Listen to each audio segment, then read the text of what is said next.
So welcome, show 3. Show 3, and this week's more professional, isn't it? Isn't it? Well, we've got different clothes We've on. got different clothes on for starts, that's good. And we've got Taylor behind the camera, and he's more professional, isn't he? He knows what he's doing. He's like, yeah, he don't look it, does he? Telling him what to do. He's like the director, He is the director of operations. So we've got to apologise to one of our viewers, actually, haven't we? Why? Because he got into trouble in his local co-op. Because he was watching the show and he started humming the theme music and peed everybody off. So I think that's quite funny, really. But there you go. So wow, that is. So I think people got the wrong end of the stick about the lookalikes. When we said what does Graeme look like, we meant the cartoon character, not actually you. Oh no! But no, people you have, say this. But people have been sending in what they think that you actually look like. So I don't think I want to hear this. I mean. Some of them are absolutely genius. Now, you know the one anyway, because it's Rod Stewart, right? I don't think I look like Rod Stewart anymore. I think I did back when I was younger and I had highlights. Yeah, I didn't have highlights, it was all natural. But yeah, of course it was, yeah. I had a bit of a mullet going on. So was mine. Rod Stewart doesn't look like Rod Stewart anymore, though, does he? He's okay, fair enough. That's fair enough. So Rod Stewart was the first one.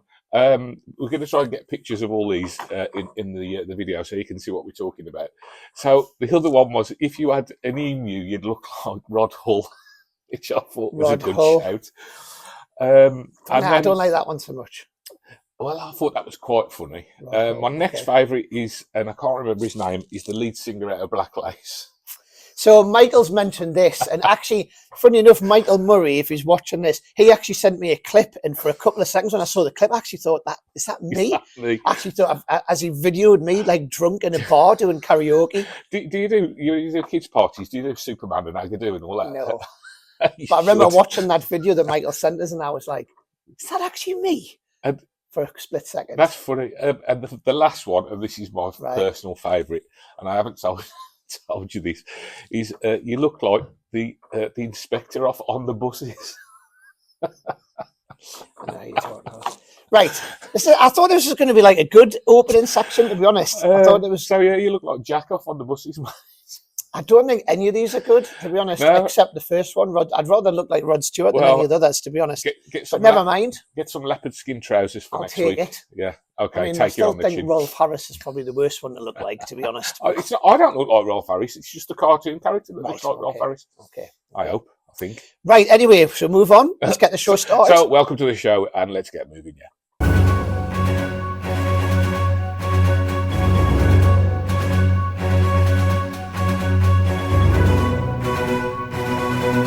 In the news? Big news this week. Big news. This is good. I like this. It's great. Yeah, I thought it was good. So go on, go for it. So there's a guy on YouTube, Masked Magician, wears the mask from Magic Mask. Yeah, Magic Mask guy. Just there's a couple of them do this though. But he's one of the main ones, isn't he? Yeah, so he wears like the what's the film? The Guy Fawkes film. The Guy Fawkes mask thing from V for Vendetta. V for Vendetta with a curly and thing. He basically just every trick that you can buy in a magic shop and stuff. He's just been going onto YouTube and Facebook and Instagram and everything, and just revealing how they're done.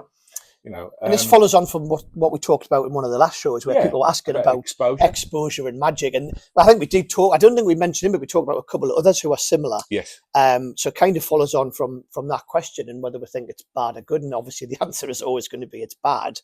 So the ones that we were talking about, they're teaching or exposing. They're not teaching really. They're exposing methods and stuff. Yeah.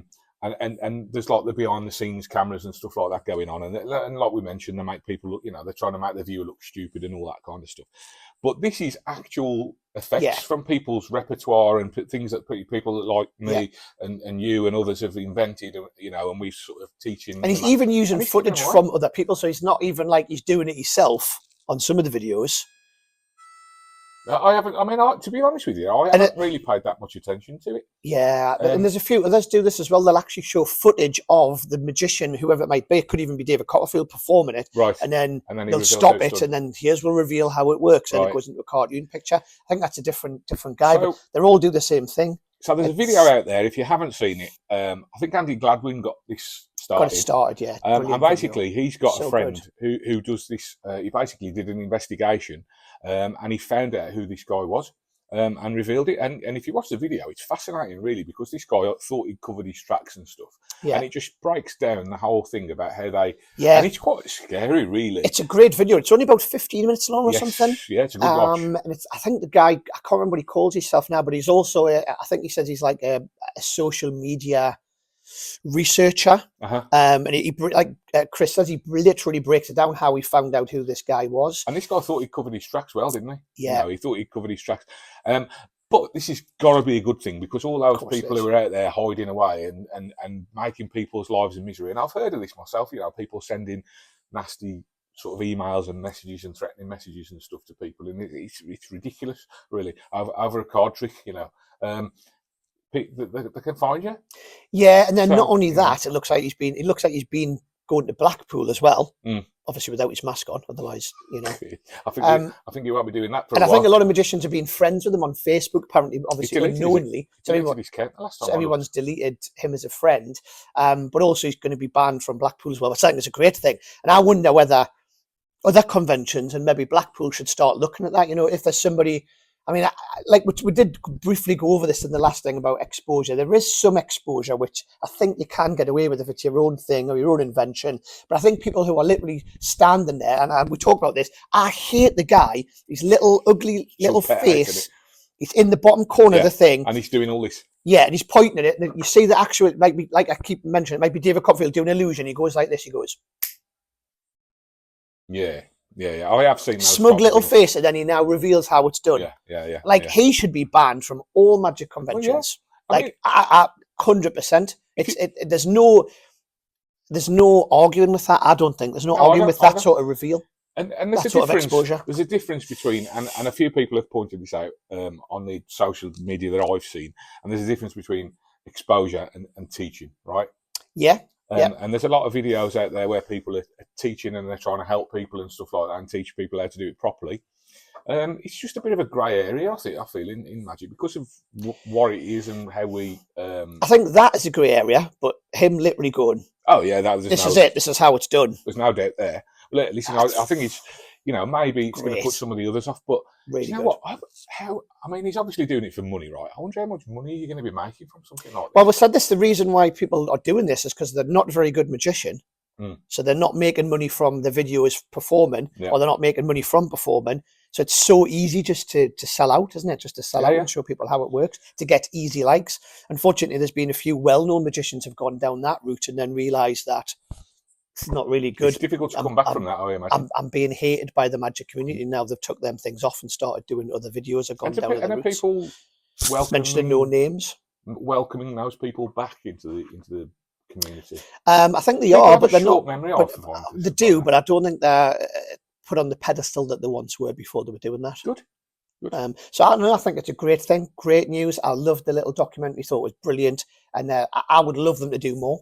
In fact, I'd love to send them a couple of my ideas of the people who I hate. I'd love to see. I'll track them down. I'd love them to get tracked down. That would be good. So to finish this segment on a positive light, go on then.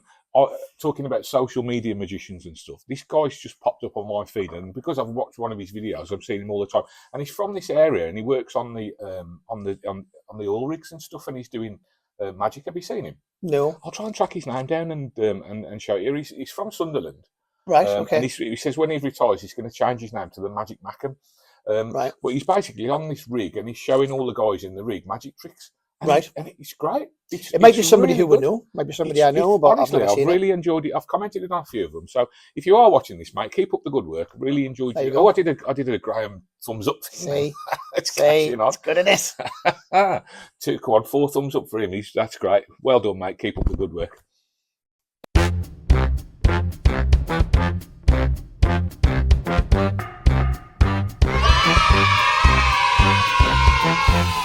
So this is old school. This is an old school trick. This has been out for, I don't know, I'm thinking 10 years. 10 years. I reckon it's been 10 years. Wow. Well, we'll talk about what it is and stuff in a second, right? I'm just going to show you what it looks like. So we've got 5 cards there, Graeme, as you can see. Yeah. Perfect. And what we're going to do, we're going to use the king. Okay, and then we've got 1, 2, 3, 4 of the cards there, right? Yeah. So the king is going to go into the packet, and you can see he's in there, right? And I'm going to make him vanish. Okay. Did you see that? He's gone. No. He's back again. Okay, no, he's gone. Look, gone. Okay. And when I say he's gone, I mean he's really gone completely. So I think that's a cracking little effect. I love that, acting like you don't know how it's done. So this is called, surprisingly, Gone. This is a trick that came out with Alakazam. So you're saying it was? I didn't realise it was that long ago. I think it's 10 years because I think that came up before we moved to here. To the maybe we should have researched this before we started. Probably should have.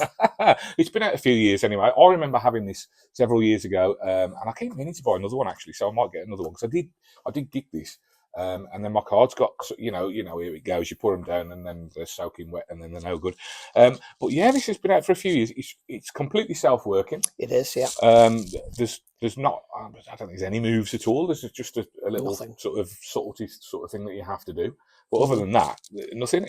Completely self-working. It's giggable, so it's performable, as in for a working magician. Yeah. It's perfect for a hobbyist. Yeah.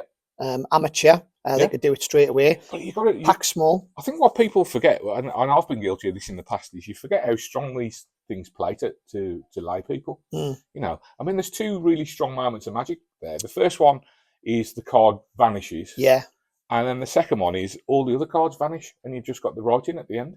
Yeah. That's powerful stuff, really. It is. It's very strong. It's a strong trick. It is a strong trick. The only slightly negative, it's not even a negative thing, but I like stuff that instantly resets. There is a little bit of a reset in this. However, maybe 5 seconds to reset it. 5 seconds. You need to turn around. You need to hide it somewhere while you do the reset, don't you? But that's me being ultra picky. Apart from that, I think it's a great little effect. Instructions are downloadable like everything these days. It's a video instructions. Less than 20 quid. Yeah, less than 20 quid. And the cards are specially printed, so it's not something you could make yourself. No, you couldn't really make it yourself. Well, that one especially made gimmick that's in there is very... you couldn't do that yourself, could you? No. Obviously, you get some blank cards and write the letters on.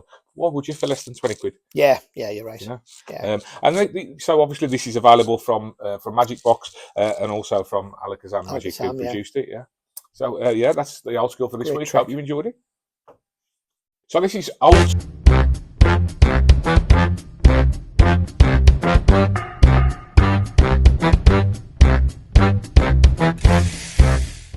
So it's over to you, and it really is over to you because last week we were answering the question about books. And we only had enough time to talk about my favourite books. I know it's so yours. Yeah, so this is one of the first books I got when I started doing like proper close-up magic, I would say, back in the 90s. It's giving the game away how old I am there, isn't it? Anyway, so this is a reproduced. The book I've got at home, the original green one. Do you remember the original? Yeah, that's the one I had as well. Yeah. So I'll be honest with you, I'm not a massive reader of books. I did used to read books, sort of in my teens and stuff when I had a little bit more time. But I'll be honest now, I don't really have time to read books. I'm not a big book reader these days, which is bad, to be honest. I buy them. I do as well. As they come out, and I've got a collection, and I just don't, the same as you, I just don't have time to sit there and read through them. Yeah, I do tend to buy books and then they go at home and they go on my bookshelf and they look really nice and pretty and stuff in the room. There's a couple of belters that have come out. Actually, we're doing 2 books in next week's show in the review section. We are. And two absolute bangers. They're beautiful books, aren't they? Yeah. But anyway, this is one of the books this is the book that I would rescue because, and I think the reason being is I still do a lot of stuff from this. So a lot of the stuff that's in this. What do you do? From this? So I'm going to show you. So this is the Michael Lamar book. It's the Magic of Michael Lamar, and it is really commercial close-up magic. What's great about this book is it's a real good mixture of stuff. So it's stuff that when I tell you what's in it, you'll go, oh yeah, if you're a worker or even somebody who's been doing magic a while, you'll recognise a lot of the routines that are in there. And there's some stand-up stuff in there. There is. Right? That's what's great about the book. There's stuff with coins, there's stuff with notes, there's stuff with elastic bands, with bills. There's a bill switch in there, cards, cups and balls is in there. So this is Michael Lamar's sort of main book. It's been a long time since I've read this book. Finger rings. I'm remembering more and more now. I'll rephrase that. That's even worse. Finger rings, coin through table. What I'd forgotten about, not many people do this anymore, but the snap and restored cigarette. is in there. So you snap someone's cigarette and then you visibly fuse it back together. I can tell you the last time I saw somebody with this pack of cigarettes. No, which is a good thing. But they're all sucking on them vapes. Silk to egg is in here. His version is silk to egg. Bill switch. Bill switch is in here. Which, if you know the bill switch, essentially, if you don't, it's a general effect where you borrow someone's £5 note and with hands cleanly empty and sleeves rolled up, you hold the bill, you fold it, and when you unfold it, it's changed into a £10 or £20 note. Stuff. So I'll just say, that was the first time I ever saw that. We're on Crazy Man's Handcuffs. Yep, Crazy Man's Handcuffs. Is this where you learned it from? Yes. And how? Because these days people now, like we just said on the old school thing, downloads. Everything's on a download. Everything's on a video. So how easy did you learn this? From the book? I'm going to be honest. Or did somebody help you with it? It wasn't mega easy to learn from the book. No, I didn't think it would. I did learn it from the book. Uh-huh. Was where I originally learned it from. However, we do sell this on my elastic band routine as a download on Magicbox, which you probably don't know about. No, I don't. We have got Michael Lamar's permission. Yeah. But originally it was Arthur Setrington, I believe, whose effect it was originally. Yeah. But you can go on Magicbox, and I think it's only $4.99, and it's got Crazy Man's Handcuffs on there, as well as loads of other stuff, as well as this that I'm going to show you now. So this is, I still use loads of stuff out of this book, but this is one of the things I use a lot, and it's a snap and restored rubber band. Uh-huh. Now, you might have seen the original version, but Michael Lamar added this bit on the end, and I think it makes a massive difference to the trick. So I'll perform it as I would perform it. So I'm going to show you something with the elastic band, and you don't see many magicians use elastic bands for magic tricks. And the reason being is they break very easily. So you can take them like this, and you can even hear it break like this. But if I take the ends like this and just touch them together, it actually looks like, and really looks like, the elastic band goes back together, just like that. So what was the bit that Michael... So the bit of Michael Lamar's is the bit where you physically have it here. Yeah. And then you touch the ends together. Great, by the way. And that's his finish to the trick. It does look like a single... And I think it makes a big difference to that trick. The first bit you'll have seen before, but it's this bit here, this bit. That looks so you take the ends and you push them, and it looks like they visibly go together, and then you've got this lovely moment of just and they think it restores there. Yeah, and just think, so now you can hand it out. What reactions do you get from that? Great, really good reaction. I do a few other things in it. I start off with an elastic band up nose, then I do a broken restored, then I do Crazy Man's Handcuffs, and then I do the Greg Wilson thing. It's not his, but the thing with the ring where the time traveling where it goes down the ladder. I've seen that with money as well. Yeah, you can put Traveling the money in, or I generally borrow somebody's watch, and I'll also change the time on the watch as well. So but that's all on the download. I'm not trying to sell the download from Magicbox here, by the way. Okay, maybe I am. But that broken restored rubber band is in this book. As well as Crazy Man's Handcuffs. There's a great wine glass thing in here, which I think originates to Complete Course in Magic by Mark Wilson. Mark Wilson. I know he said Mick Wilson. And what it is, it's a wine glass. You can use it as a Vanishaw production. You have a wine glass stood in your hand here, and you drop a handkerchief on top, and as you drop the handkerchief, it visibly goes flat, and the glass disappears. You can also start the opposite way, where you have the handkerchief hanging over your hand. You lift it up, and when you drop it away, there's wine glass there. Oh, that sounds good. That's in there. Is that a close-up thing, or is that a stage? No, both. Close-up and stage, cabaret. So you just nick a glass off a table all the way around exactly, and then do it as a production or a vanish. Fantastic. It's great. That's in there. 44, there's a lot of magic in there for 44 quid, isn't there? And that's what I mean. It's all commercial as well, so it's stuff that I only met a lot of magicians are using. For the first time last year at Blackpool. And what an incredibly nice guy he is, isn't he? Come down here and watch the shadow. Watch the shadows. Is he Irish? It's not. It's not. There's a pencil through coin. Yeah. Brilliant. What a great book. Lincoln rubber bands are in there as well. There's obviously card stuff in there as well. It's just loads of stuff. It's just a good, in my opinion, there's a lot of books these days are mentalism. That's the wine glass thing. He had mentalism based, card based, coin based, but this generally has a good mix that of torn stuff. And restored cigarette. Yeah. There was a photograph of him there that caught my eye. Oh, there you go. Look, he had a good old head of hair on him there as well. Look at that. You see that? I wish I had a hair. I know, well, you'll be catching him up soon, won't you, mate? I'm pretty much there, let's be honest. But yeah, what a great book. Great general stuff in it. It's not just all cards. And when a lot of people say there's a book and it's mixture, you do still tend to find the books are like 80% cards and there's 20%. So this is generally cups and balls. Everything, yeah. This is generally a good mix. In fact, I would say it's probably 20% So cards. so that's still available. Yeah, they've relaunched it, rebranded And that's the new cover, yeah? Because I like you said, the one I remember was the green cover with the photograph on it. So I think it was A1 Multimedia, wasn't it, originally? I can't remember. It may have been. Oh, well, yeah, Mike Maxwell. Oh, yeah, so it would be then, yeah. So Mike Maxwell originally. So that's your book. Yep. And we've got one question as well, which was, and I can't remember who asked this question, so apologies. Tricks, I think it might be. It was, why is magic so expensive? And to be honest, we could do a whole show on this. Absolutely. So we're gonna have to keep this down. And I think it's actually, we're in a pretty good position. A, because you're a creator. Yes. And B, I'm not really a creator, but run a magic shop. Yes. So we can answer this question. Both sides of it. From both sides of it. And from a punter's point of view as well. So I'll let you start. There's several. I'll let you talk about wholesaling. Right. Okay. Okay. So you can talk about wholesaling because that's part of it, right? Yeah. But without getting into that too much, but I want to talk about the amount of work that gets into creating a magic effect. You know, I've some of the effects that I've released over the years. I've been working on them for years. Yeah. Yeah. But there's an effect that we've got coming out soon. With some kids' cards and stuff like that, right? That we're currently working on. I've been working on that effect for 8 years or something like that, you know. And I've gone through loads of different. And I've showed you, I've gone through loads of different versions of it, and I've gone through loads of different developments of it, essentially. And, you know, why when it's something that I've spent so long working on, and something that I'm now incredibly proud of the method that I've come up with and everything else. If I'm just going to charge for the cards, then yeah, fair enough. You know that the price should be a lot cheaper because you're just buying some cards.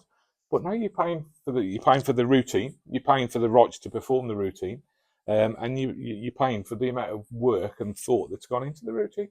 Yeah. So that's from a creator's point of view. But there's another reason for it, and this is the hard and cold truth of the matter: is wholesaling. Just before we go to that as well, I think also some people don't realise, especially if you're new to the magic world, that most tricks that are manufactured, or the majority of them, at least, well, maybe not majority, maybe 60%, 70% are made by the creator. Yes. So they're not like, it's not like like Amazon or Samsung, who have a factory who literally produce millions or thousands of the phone on a conveyor belt. For instance, some of the tricks that you produce, you sit and make, well, I've seen you making them up, you sit and make every single one. It's handmade. And hand packaged. So people forget about that. They go, oh yeah, it's just a box. But someone's got to physically sit there and take the product, check it over, put it in the box, seal it up. Some of the times they're shrink wrapped. That takes time as well, and people forget about this sort of thing. It's not Amazon where there's just hundreds getting run off on a conveyor belt. And the thing is as well, a big seller in the world of magic might be a few hundred. Yes. So you can't go to somewhere like China and order 5,000 units or something and get the price right down. Yeah. So you know, especially when you're having cards printed and things like this, you know, we might only get, I don't know, maybe a 200 decks produced or something for an effect. Yeah. You know, I mean, there is exceptions to that. There's some tricks out there which have sold thousands. Not many. You know, we talked about this the other day, like Double Cross is one. Card Tune. Card Tune is probably sold thousands. And you know, I could name a few, but the majority of them, but not loads. You know? Yeah. No, it's a good point, and I think it's a point mentioning. I mean, having said all that, I'll quickly talk about the wholesale side of things. There is some stuff which you do think is overpriced. Yes. Some tricks are overpriced, but the reason that we think they're overpriced is not necessarily because the idea's not good, or the trick's not good, or even the gimmick that you get's not good. It's because they're being compared to other stuff on the market in that range. Do you see what I mean? So like a pack of trick might come out, and the pack of trick might be 40 quid, but it's similar to another pack of trick, which is around about 20. So in that respect, you would go, okay, that is a little bit overpriced. Maybe, because you have to compare them to other things in the market, in my opinion. I mean, ultimately, right, if the creator thinks it's worth 40 quid, then it's worth 40 quid, and it's on the consumer to decide whether they're going to pay it and whether they think it's worth 40 quid or not. Yeah, we could do a whole section on this. Quickly touching on the subject of mentalism. Yes. Books. Oh, mentalism tax. Mentalism tax, or a little booklet which is like, I don't know, photocopied page which sells for £100. Yeah. Is that overpriced, in my opinion? Absolutely. But that's a whole different ball game people, section. But again, it's somebody's life work that might have gone into that, and their routine that they've honed over. So there was a book that came out a few years ago, and it's Michael produced it. The Timon Kraus. Witch Hand thing. Yeah. And was it 250 quid or something? Might have been. Yeah. And they had a limited run, and they all sold out, and you can't get them now. Yeah. So I think there's something about that that's good, in my opinion. You know, he's established credit for it. Everybody knows it's his. Yeah.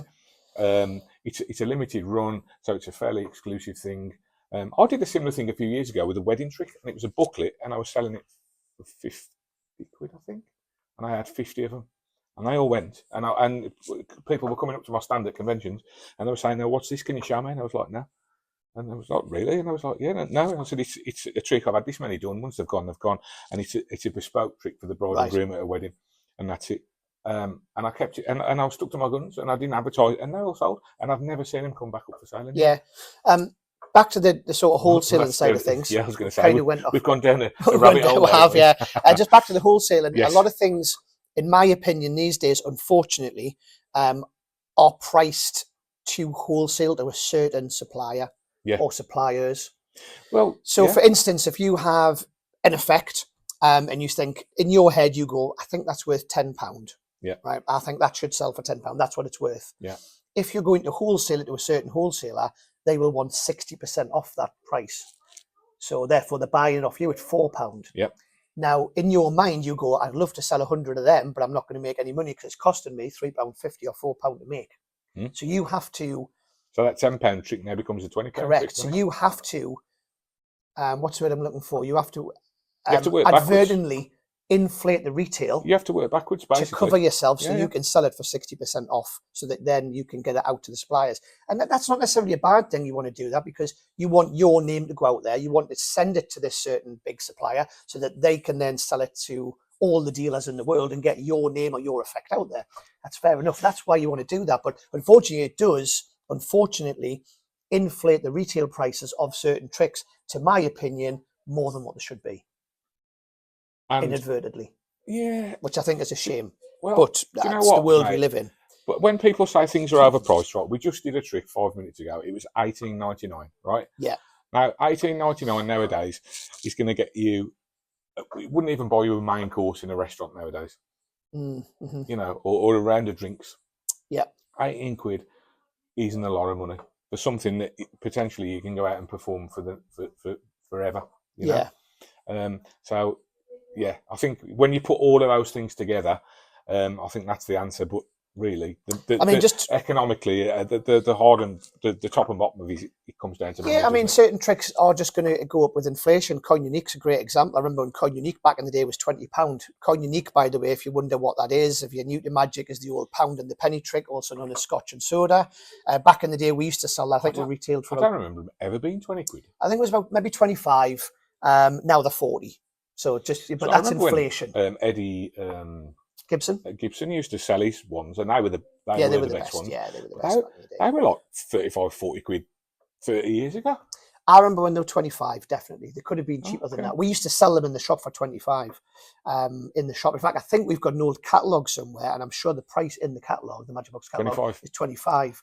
Now they're 40. Yeah. And that was the pound and the penny. Pound and penny, fair enough. But yeah, that's inflation. I think that's a different thing. Something that's been, something you've got to buy the coins and you've got to machine the coins. And well, I think they're worth £40 all day long because, again, like I said before, they're not being run off in a factory. It's somebody who's sat in a shed who's literally making every single one handmade. Why do you always say the shed?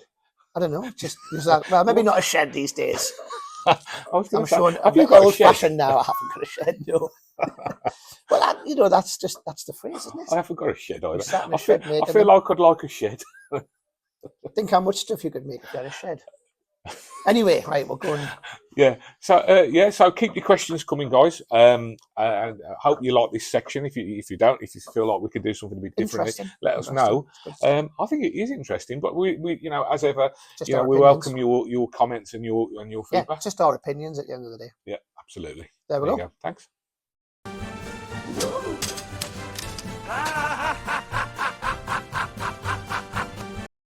Review time. We're going to start off with a new effect by Mikhail I'm going to hope I'm getting these right now. Chatelain. Michael Chatelain, the French magician, and this is In Air. Produced by Gentleman's Magic. Gentleman's Magic. There you go. Have a look French at the trailer. company. Hello everybody, today is a really nice day for Gentleman Magic because after the huge success of Bottle, we are really glad to work again with the great Michael Chatelain. Yes, I'm really proud to present my bestseller and some new tricks. Yeah, I heard you have some new stuff for us. Yeah. And the first one, it's one of my favorites. It's called In Air and you're gonna love it.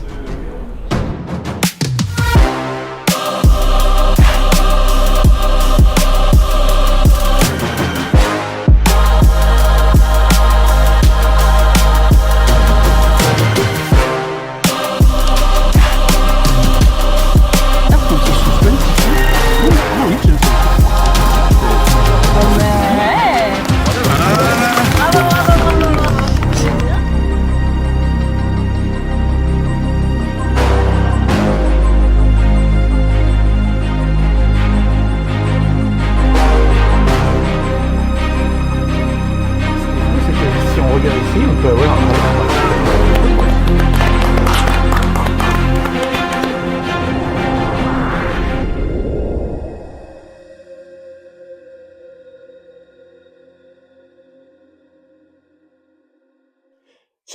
So that was the trailer for In Air by Gentleman's Magic. Do you know what it totally reminds me of? Chatelain. Yes, You know what I'm going to say, don't you? I do, but you can say it. Zapped Zapped. by Rob Bromley. Rob Bromley, what a genius trick that Great was. little trick that. It was. And it kind of reminds me of that. It's the same effect. This looks a bit cleaner because with Zapped you could only show the corners of the cards. Yeah. So this does look a lot cleaner. Now this is going to tie in very nicely to what we were just talking about in the questions in the the over to you section just now. Yeah. This is £35. Now I'm not going to show you what you get in here for your £35 because that would just give it away, and I don't think that's fair. No. However, this is something that someone has had to sit down, and I would imagine it would have taken them quite some time to manufacture this card. Yeah. Because it's very precision made, and it's made to a really high standard, and it should last a really long time. I was playing around with it yesterday, and I was playing around with this as well, and it worked.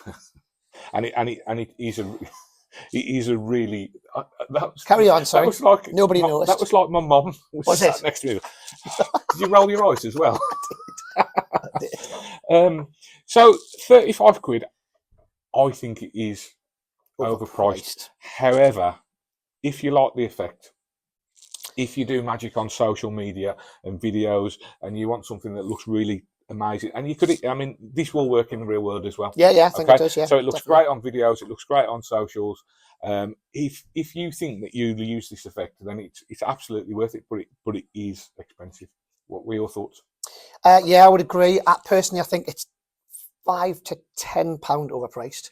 I think again, it's probably been priced for the wholesale market, unfortunately, which is what we discussed before. And how long it probably takes them to make per each unit as well. It's nice packaging. Yeah, packaging's nice, as you say. The gimmick's very good. I echo what you said. I think it can be used working as well as on camera, as well as for social media. Yeah. I think you could definitely use it working. It's not really an instant reset. So I believe that when you could do it on the fly in front of people. Yeah, I suppose you could. Yeah, you could sort of do it.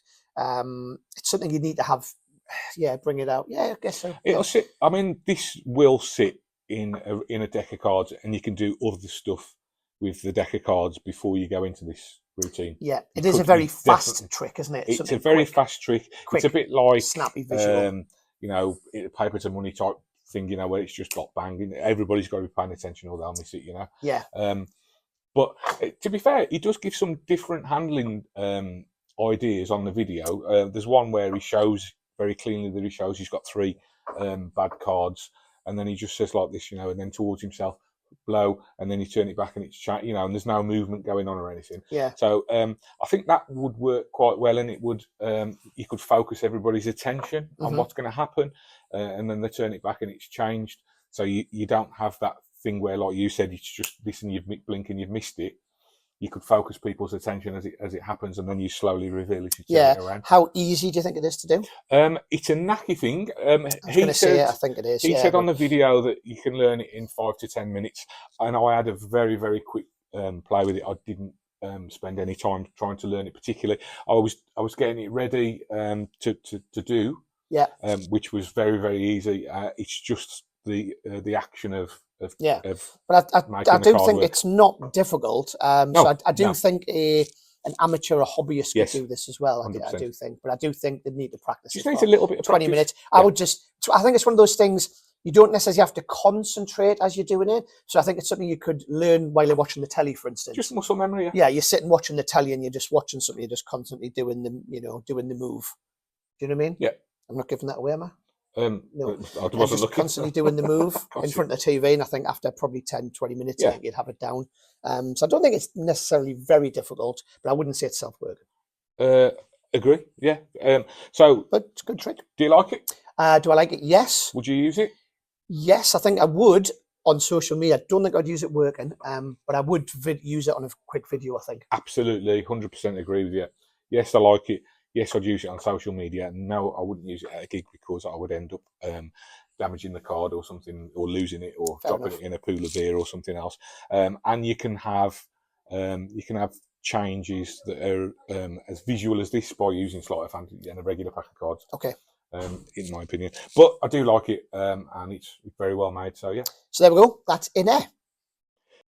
So this is the second review. To be honest, this is not a brand new thing. It's been around for a year or so, but they have brought out a slightly different version as well, which has come out more recently. So this is called Bottle. Yes. And again, funny enough, it's by Michael Chatlin. Chatlin? I don't know. You said it completely different to what I said. I think it's Michael Chatlin. I think it is. Chatelain. I'm married to a French Tell woman, us what you think. Yeah. Okay. Maybe you'll tell us. Anyway, it's called Bottle. Michael Chatlin, and it's I'm going to do what you did. And it's produced by Gentleman's Magic. Again, Now this is cool, I think, because this is good for a beginner, hobbyist, and a worker. We don't need to show you the trailer because I'm going to quickly show you the trick. Yeah. I'm going to do the very basic version. So it uses a little jar and a cork. You can have the jar examined. Now I'm going to show you the trick as I would perform it. Now there's a bit of an optical illusion you can do. First of all, I'm going to put the cork in the jar so that nothing can get in or out of the jar. Now if I put the coin on my hand like this, I can make it look like it's actually inside the jar. I'll do it on this hand, so hopefully the camera can see. It kind of creates the illusion, doesn't it, Chris, as if the coin is in the bottle. Yeah. You know, it kind of in the jar. It looks like it's in there. Obviously, it's not. It's just an optical illusion. Until you actually take the jar like this and tap it, and what happens is the coin actually really does go inside the jar, just like that. And that's Bottle. Now, this comes... I hadn't seen that handling, by the way, until yesterday. Yes, that's like the self-working. That's better. Handling of it. That's better. Which means that you don't need to do any sleight of hand or any moves or anything like that. That's really good. This is what you were alluding to just. Yeah. The smaller bottle. Yeah. So same price though, right? Yes, both the same price. Which one do you prefer? I actually like the little one because I think it'd be easier to carry around. For me, if I'm working. And I like the idea of doing this maybe for kids at a wedding or something and having a Smartie or something appear inside. Or a sweet. Would you eat a Smartie out of a jar off a kids would eat off a Rod Stewart lookalike? Let's be honest, off a Rod and Emu lookalike. I don't take Emu to the weddings, by the way. Walk up singing Agadoo, giving them a Smartie. Not going to hear the end of this. So I prefer the small one. Yeah, they both work in exactly the same way. Yes. Obviously, you smaller coins with this. Yeah. Without, I don't want to give the method away here. But it would affect the size of the coin that can. That's right, yeah. So if you're going to do this with a coin, you'd use a 5 pence, maybe a £1 coin. £1 would work. Probably. £1 would work. A penny, 5 pence, 20 pence, something like that. A smaller coin. But I like the compact size of this. Could you use it? I'm just thinking aloud here now. But and of course you could. If you were doing like a coins across routine or something like that, you could use it as one of your phases in the coins across, couldn't you? Yeah, absolutely. Yeah. Now do it as so the last coin, give the spectator the 3 coins or whatever, and you say, okay, it's back in your hand. No, no, hang on, and then produce it in there. You know, that'd be quite cool, wouldn't it? There's a lot you could do actually. Thinking about it. There's a couple of different routines come on the download. With various different handling. So like I mentioned, you can use a little bit of sleight of hand if you wanted to, or you can do it the way that I just did it there, which involves no sleight. Is that routine on the video? Yeah. Do you know what? I think that's the way I would do it. And then any item you want that'll realistically fit in the jar you can use. So like we mentioned before, a little sweet or a coin or something. Could like an opal fruit or something like that with a wrapper? Yes. In this one. Not that one. Yeah. So that one, like you do an M&M or a Skittle or something, maybe, or a small. Very sanitary, though, is it? You know, these days since COVID, people are a bit like kids couldn't care less. Yeah, but their parents could. Well, just don't show the parents. Just do it in the corner. You know, when you're doing a wedding. Do you ever get rebooked? You know, when the kids follow you around at a wedding. Yeah. And you just want rid of them. Yeah. Because they follow you around from every table. You say, "Come over here into the corner." Do it there, and then no one cares. Do you know how I'll get rid of them? Stuff like that. So this is a whole different show. It's Rolf Harris. Pinch him. Do you really? No, of course not. No, a good punch him. Yeah. Now a good tip though that somebody gave me years ago, and I did do this for a while, although it has slipped a little bit because it got nicked by spectators. There's a couple of things that I do. I used to carry a puzzle around with me. Right, and if you get a kid that's following you around and start revealing all the end of your tricks before you get there, you know what it's like. They start do that one where the cards turn into plastic. The ring's going to end up in his wallet. So I used to have do you know the horseshoe puzzle? Yeah. Remember that? Mm-hmm. So I had the horseshoe puzzle, and I'd just say, you can have see if you can get this off here like this, and I'd show them how it came off, and it, and come and see me if you manage out it, and then that's it. They're out your head. They'd be there doing it for ages, trying to work out. That's a good idea. But one wedding I was doing, and I gave it out, and it never came back. And I went back to the table, and I was like, "Have you got?" And they was like, "No, we ain't got it." So yeah, I hope to get it. That's a whole different thing. We could talk about that because there's a couple of things that I do, but we'll maybe do that in another episode. Another show, yeah. But back to this. The coin can actually be signed as well. There is a way to do it with the coin signed. So you sign one coin. Exactly, yeah. You would sign one side of the coin, initial it, and they would initial the other side, and you could do it like that. Again, that all comes on the download. Like I say, lots of different handling. Sorry, excuse me. But there is. Spitting at me. I like it. I think it's good. I think it's really good. It's well produced. It's well packaged. The gimmick's very well made. Is that going to last a long time? Do you think? Yeah. Because I mean, I've. First time I saw it when it first. I think it's been out longer than a year. I think it might have been. I think this is probably about a year. It's been out for a couple of years. Yeah. But I remember seeing it at Blackpool for the first time, and I really liked it. But I did wonder at that time, how long the gimmick was going to last. So if there's guys who've had it for a couple of years and you still using it, I mean, we've sold them for a while, and we've never had any no comebacks with it whatsoever. Okay, so I believe it'll last, forever, really. I can't see it really wearing. So there you go. That's called Bottle. Comes in the normal size version, the small. So come on, we've got to ask the question. Do I like it? Yes. Would I use it? Yes. And it's suitable for amateurs right up to pros. So yes, and you? Same. Yeah, absolutely. Yeah, same. So highly recommend it. So there you go. That's it then. Show 3. That's it. Show 3, flying through. A lot more professional this time. It's going to get better and better this show, isn't it? I would definitely. And next week, I'm thinking I'm going to wear the same T-shirt. What are you thinking? I was thinking that as well. Actually, I quite like this. Just for continuity reasons, and not that we're filming 2 shows at the same time. That's absolutely not. We would never do that. No. So thanks for coming along. Thanks for watching. Any comments or any ideas or anything like that, or any questions, shoot us up, and we'll get them in the show. Can do something. See you next week. See you then.